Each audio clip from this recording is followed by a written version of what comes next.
আসসালামু আলাইকুম। আশা করি সকলেই ভালো আছেন। বিশ্ব সাহিত্য কেন্দ্র ভ্রাম্যমাণ লাইব্রেরিতে প্রকল্পে চাকরি পাবেন ১৯১ জন। অর্থাৎ ১৯১ জনের নতুন একটা নিয়োগ বিজ্ঞপ্তি প্রকাশ হয়েছে। তো এটা হচ্ছে ভ্রাম্যমাণ যে লাইব্রেরিগুলো আছে আমাদের জেলা পর্যায়ে যায় যেগুলো, প্রতিটা জেলাতেই যায় যে গাড়িগুলো। সো আপনারা কিন্তু এগুলো দেখে থাকেন। এগুলোতে কিন্তু সরকারিভাবে নিয়োগ দেওয়া হয়। এগুলো কিন্তু সরকারি চাকরি আরকি। তো বিষয়টা আপনারা জানতে পারবেন ফুল ভিডিওটা দেখলে এবং কিভাবে আবেদন করবেন প্রসেসটাও কিন্তু আপনি জানতে পারবেন। সকল কিছু জানতে অবশ্যই ফুল ভিডিওটা আপনি দেখবেন। পাশাপাশি আপনি যদি আমার চ্যানেলে নতুন হয়ে থাকেন অবশ্যই সাবস্ক্রাইব করে রাখবেন। সকল ধরনের সরকারি বেসরকারি জব রিলেটেড আপনি ভিডিও সবার আগে আপনি পাবেন।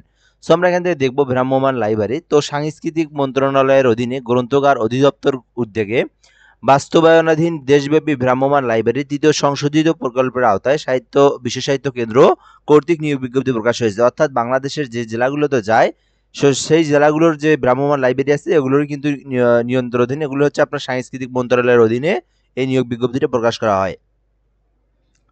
তো এখানে ২০টা ক্যাটাগরিতে নিয়োগ দেওয়া হবে। ২০টা ক্যাটাগরিতে মোট ১৯১টি পদে নিয়োগ দেওয়া হবে। ২০২৫ সালের সেপ্টেম্বর থেকে ২০২৭ সালের জুন মেয়াদের জন্য। অর্থাৎ এটা হচ্ছে আপনার প্রকল্প একটা। সো এই প্রকল্পের মধ্যে কিন্তু এই চাকরিটা আরকি। তো মেয়াদে নিয়োগের যোগ্য প্রার্থীদের কাছ থেকে নির্ধারিত ফরম্যাটে ইমেইলের মাধ্যমে দরখাস্তের আহ্বান করা হয়েছে বিজ্ঞপ্তিতে। একজন একটি পদের জন্য আবেদন করতে পারবেন। এর বেশি আবেদন করতে পারবেন না। সো আমি আবারও বলি, মোট ২০টা ক্যাটাগরি আছে। ২০টা ক্যাটাগরিতে ১৯১টি পদ আছে। সো এই পদে আপনি আবেদন করতে পারবেন। এটা হচ্ছে আপনার প্রকল্প ২৫ থেকে ২৭। তো এরপরে কি হবে এখন এটা বলতে পারেন। তো এরপরে হচ্ছে আপনার কি, এটা হচ্ছে প্রকল্পটা যদি চলমান থাকে আপনি কিন্তু আবার বাড়ায় নিতে পারবেন।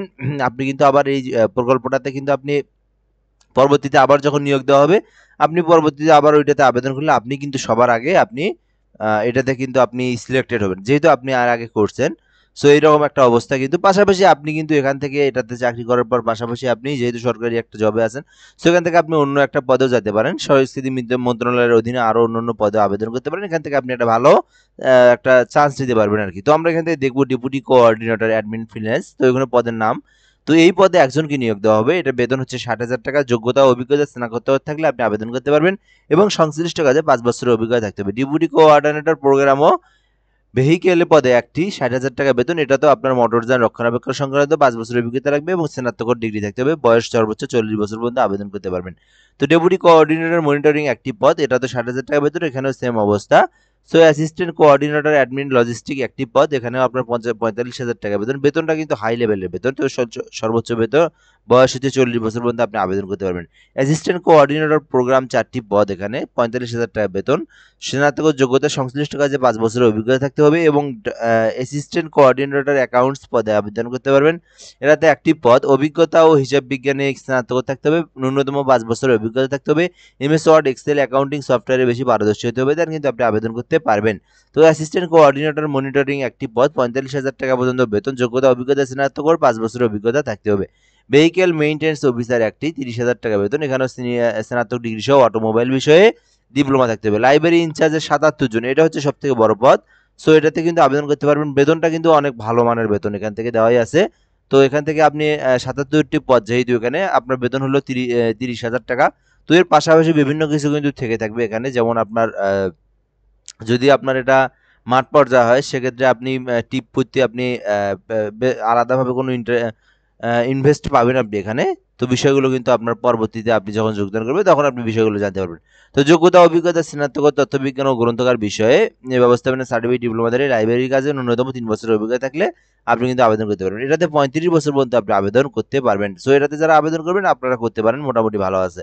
এরপর দেখবো এখান থেকে অ্যাডমিন অফিসার একটি ৩০,০০০ টাকা বেতন। আপনার এখানে স্নাতকের বিষয়ে ডিগ্রি থাকতে স্নাতক থাকতে হবে এবং ন্যূনতম ৩ বছরের অভিজ্ঞতা থাকতে হবে এবং বয়স হচ্ছে ৩৫ বছর পর্যন্ত আবেদন করতে পারবে। লজিস্টিক অফিসার পদে একটি ৩০,০০০ টাকা বেতন। অ্যাকাউন্টস অফিসার পদে দুটি ৩০,০০০ টাকা বেতন। মনিটরিং অফিসার পদে ৪ জনকে নিয়োগ দেওয়া হবে। সো এটাতেও আবেদন করতে পারেন, ৪ জনকে নিয়োগ দেওয়া হবে। এখানে স্নাতক ডিগ্রি থাকতে হবে এবং ন্যূনতম ৩ বছরের অভিজ্ঞতা থাকতে হবে। এখানে হচ্ছে আপনার ৩০,০০০ টাকা বেতন স্কেল, ৪টি মাত্র পদ। তো এটাতে আবেদন করতে পারেন। ড্রাইভার ভারী যান, অর্থাৎ ড্রাইভিং পদে কিন্তু আপনি যদি কোর্স করে থাকেন যে কোনো জায়গা থেকে, আপনার যদি ড্রাইভিং এর অভিজ্ঞতা থাকে আপনি কিন্তু আবেদন করতে পারবেন। ৬টি পদ, ২৪,০০০ টাকা বেতন। আপনাকে এখানে অষ্টম শ্রেণী পাশ হলে আপনি আবেদন করতে পারবেন এবং বৈধ লাইসেন্সধারী হতে হবে। তাহলে কিন্তু আপনি আবেদন করতে পারবেন। তো এটা তো বুঝতেই পারছেন, যারা ড্রাইভিং অবশ্যই এটাতে আবেদন করবেন। মোটামুটি কিন্তু ভালো আছে। এখানে কিন্তু আপনি আবেদন করলে আশা করি এখানে ভালো একটা কিছু হবে। তো ড্রাইভিং হালকা যান, ওটা হচ্ছে ভারী যান, এটা হালকা যান। ৭১ জনকে নিবে, বিশাল বড় নিয়োগ কিন্তু। সো অবশ্যই যারা ড্রাইভিং আছে এটাতে আবেদন করবেন। ৭১ জনকে নিয়োগ দেওয়া হবে এখানে, ঠিক আছে? তো ২২,০০০ টাকা বেতন স্কেল, এটা অষ্টম পাস হলে আপনি আবেদন করতে পারবেন, বৈধ লাইসেন্সধারী হলে আপনি আবেদন করতে পারবেন এবং সর্বোচ্চ ৩২ বছর পর্যন্ত আপনি আবেদনের যোগ্যতা বা একটা সময়সীমা দেওয়া আছে। সো অবশ্যই যারা ড্রাইভার আছেন তো আপনারা কিন্তু আবেদন করতে পারবেন এবং এই ড্রাইভারের যে পদগুলো আছে এগুলো কিন্তু আপনার প্রজেক্টের অধীনে ২ বছর হলে পরবর্তীতে কিন্তু আপনি বাড়ায় নিতে পারবেন। এগুলোতে কিন্তু আপনার মোটামুটি অন্তত এই ড্রাইভিং পদের চাকরিটা আরকি আপনার থেকে যাবে আরকি, হ্যাঁ? তো স্টোর ইনচার্জ পদে ১টি, তো এখানে ২২,০০০ টাকা বেতন। এখানে স্নাতক থাকতে হবে এবং কম্পিউটার ব্যবহার MS ওয়ার্ড, MS এক্সেল এবং বিষয়গুলো সম্পর্কে পারদর্শী হলে কিন্তু আপনি আবেদন করতে পারবেন স্টোর ইনচার্জ পদে। তো ডাটা এন্ট্রি কাম অফিস অ্যাসিস্ট্যান্ট পদে আপনি আবেদন করতে পারবেন, ৪টি পদ, ২০,০০০ টাকা বেতন স্কেল। তো যোগ্যতা স্নাতক, কম্পিউটার বিষয়ে দক্ষতা থাকতে হবে এবং MS Word, MS Excel, MS PowerPoint বিষয়ে আপনাকে পারদর্শী থাকতে হবে। সো ওয়ার্ক অ্যাসিস্ট্যান্ট পদে আবেদন করতে পারবেন, ৪টি পদ, ১৮,০০০ টাকা বেতন। এইচএসসি পাস হলে আপনি আবেদন করতে পারবেন, ৩০ বছর পর্যন্ত সময়সীমা। এটা হেল্পার পদে আপনি আবেদন করতে পারবেন, ৭টি পদ, বেতন সাকুল্যে ১৮,০০০ টাকা, অষ্টম পাস হলে আবেদন করতে পারবেন। ক্লিনার ২ জন, ১৮,০০০ টাকা বেতন, অষ্টম পাস হলে আবেদন করতে পারবেন।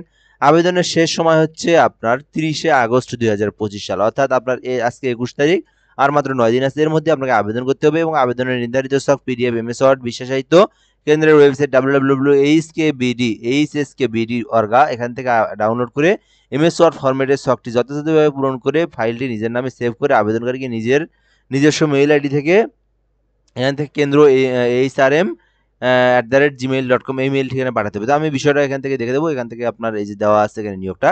সো আপনারা এখান থেকে দেখে দিতে পারেন। বিষয়টা এর থেকে আমি একদম সম্পূর্ণ সুন্দরভাবে বলে দিয়েছি। এখন এখানে আবেদনের প্রসেসটা আমি বলে দেই।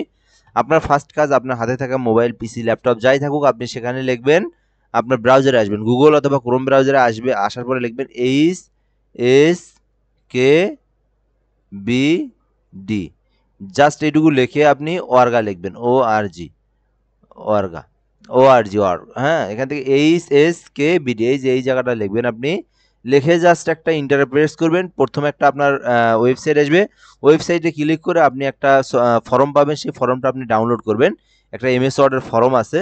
সো সেই ফর্মটা ডাউনলোড করে কম্পিউটার থাকতে হবে আপনার। কম্পিউটার দিয়ে ডাউনলোড করবেন আপনি। ডাউনলোড করে সফটটাতে আপনার ফুল যে বিষয়গুলো এখানে দেওয়া আছে ওখানে ফুল তথ্যটা পূরণ করবেন। পূরণ করে আপনি ওটা PDF আকারে সেভ দিবেন, ঠিক আছে?